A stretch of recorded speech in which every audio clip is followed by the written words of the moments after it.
I am speaking with MateKertesz, who fights Leandro Silva at Oktagon 63 on November 9th in Slovakia. Obviously, a big fight coming up. You've got a UFC veteran here, and you fought some good competition before. This isn't even your first UFC veteran, but when you do get someone like that, do you get more excited for the fight just because of the extra eyeballs that might be on it? Yeah, of course. The everybody has like a professional side and the fan base side. So like that kind of self who loves the sport, and who's watching it since I was a child. I'm getting excited. Like who I'm fighting a guy who was in the UFC, but if I'm thinking like like the professional side that I'm doing this sport like since uh, since 16 when I was 16 years old. So it's almost like whew, I'm old. It's almost like 15 years now. Yeah. I'm like, okay, I'm there where I have to be. Well, you're not old yet. You got lots of life ahead of you. Obviously, this is a big fight. I want to just step back to the last one for a minute. Another UFC veteran, Nicholas Stolze, and you got the first submission win of your pro career. So, obviously, a long time coming. What was that moment like for you? That was, I would say, like that was the hardest because I really like grappling, but usually in MMA, I'm a safe player. So like if we do grappling, I go for the top position. I go for the ground and pound for the points and so on and these kind of stuff. So for example, my jiu-jitsu friends, they were always teasing me with this, like why do I even learn these techniques? When I get there, I will just go for the sweep and I will just go for the ground and pound. So finally, like I was there, I see the opportunity and I took it. So it was a good feeling. But I Well, would say that like it's also like time, like you have to get like really sharp to notice those little mistakes that the other guy is doing, and then if you are there, you go for it with 100%. now is this going to be one of those cases where now you're a little more comfortable? You might go for submissions a little bit more, or are you still going to, so to speak, play it safe? mm, I would say this will depend on how the match will go, like and it's always like I would say like everybody's if you have the confidence, you usually go for it, and if it's like a tight match, like everybody is trying to do his best. So for example, I think Leandro, he's like like he has like 42 fights, so he could also decide this, like if he's okay, I'm staying calm and I just want to win the round, or I could make a little bit more dangerous position for myself, but go for the fast finish.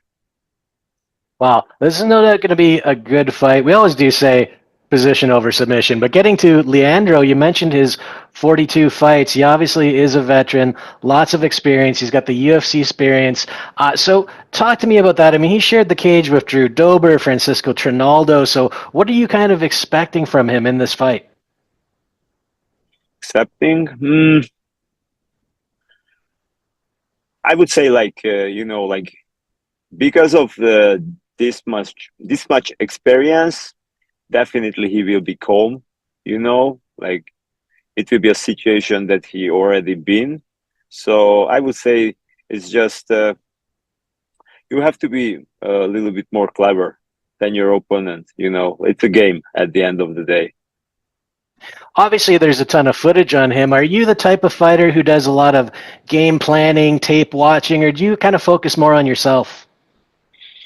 Mm, uh, I'm usually checking, the opponents also, but it's like I'm checking, I'm working on myself. Like I when I check the opponents, I check those like which are the good directions that I have to go and I have to work on. So it's like I know like okay, this is the thing that I have to work on, and then I'm working on myself. Then I'm checking the whole thing again, and it's like like you're just going through on a map. Gotcha. Now, correct me if I'm wrong. I wanted to confirm something. I mean, obviously, you've been competing in the welterweight division. You're both ranked in the welterweight division, but Tapology has this fight listed at 175 pounds. Is this going to be a catchweight? Yes, it will be in 80 kilogram. Yeah, Was there a yeah, reason for that, or? yeah. It was. So I was waiting for a fight since March, then my last fight, and I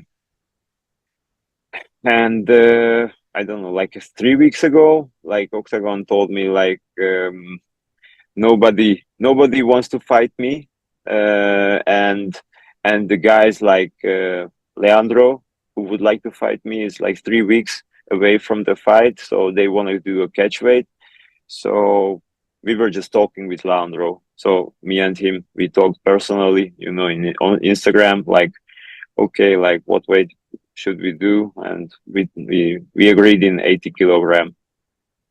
In talking with the promotion, though, I imagine this is still going to kind of count towards your welterweight record, though, in terms of ranking and everything. I would say, I think yes. Like it's it's not that big, like change, like 77 or 80. So that's why I accepted it. So it's like 80 is still okay. I'm not a huge welterweight guy. I'm not the biggest guy in the welterweight, and I'm not doing like huge weight cuts. But I was like, okay, like 80 kilogram is, I think, that's the limit. Well, good stuff. I mean, when you look at the division now, where do you think this puts you in terms of? I mean, obviously, you're probably looking to get back to the title shot. You've had one before, so where do you think a win over Leandro would leave you? I hope so. It will shoot me to the title shot. Like there will be the fight Brito against Shurdu, and with the win over Leandro, I think I could be the next challenger for the winner of the Brito and the Surdu fight. Well, looking forward to it. I hope you get the opportunity. I mentioned you have fought for the title before, obviously, in 2020. I'm just curious, that fight against David Cosmo, what did you learn from that? Obviously, it didn't go your way, but that first time fighting for a title in a big promotion, what did you take away from it? Mm, it's like I have to wrestle. Like just. Mm, you don't have to wrestle for MMA because like you like it, or you want to wrestle or anything. You just have to like constantly like wrestle like every week, just to have the stamina. Like because in that fight, I remember like in the first round I took David down to the ground, and I was on top of him in the whole round. And in the second round, the same thing happened.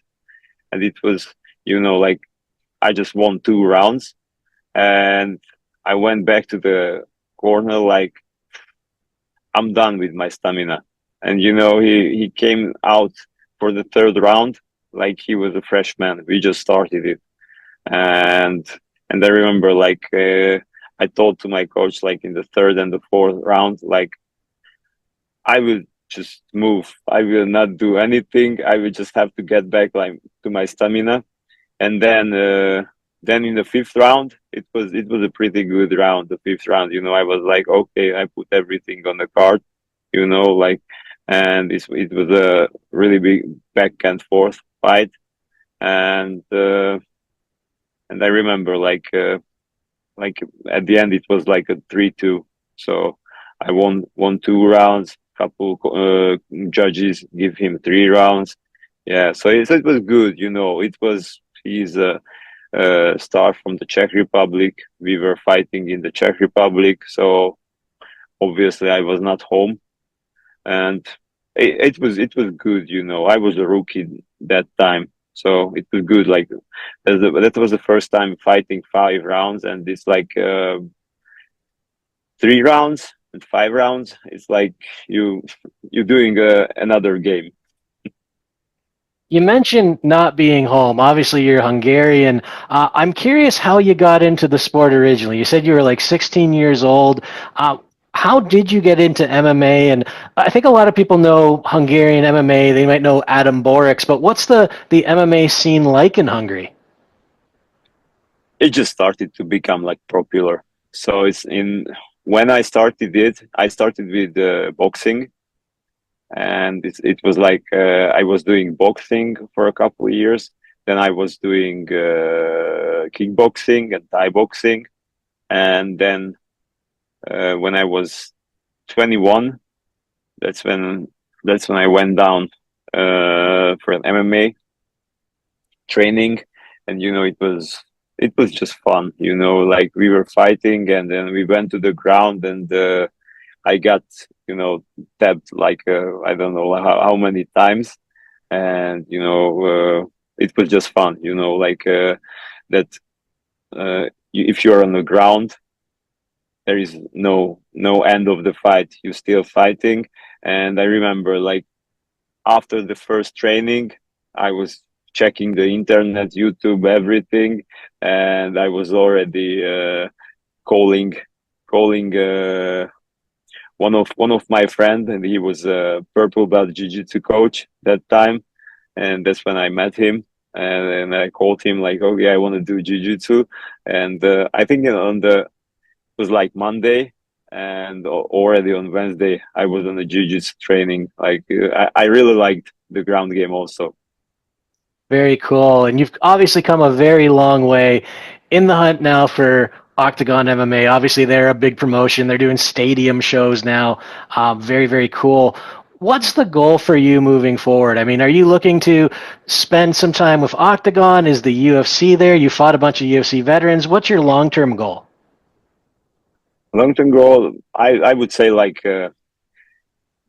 get the Oktagon welterweight belt, and like have a couple fights, in the UFC also. Like that would be a really good, MMA mixed martial art career, and after it maybe an own gym. Nice. So, do you do any coaching now, or? Yeah. I really like to do also that. So I've talked to a lot of fighters who say being coaches make them better fighters because they see more of the fight game, they get more knowledge. So have you found the same? Has being a coach made you a better fighter? Yeah, absolutely. Like you're not just there, you're in a different viewpoint. You have to have to think, like you see the other guys what they do, like then like what his opponent is doing. You want to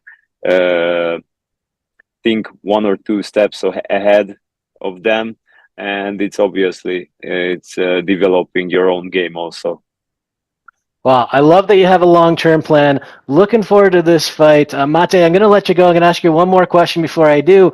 Just give us a prediction for this fight against Leandro Silva on November 9th. How do you see this playing out? I would say I'm winning with decision. All right, honest answer. Love it. Best of luck in the fight. We'll be watching Oktagon 63 November 9th in Slovakia. Thank you very much.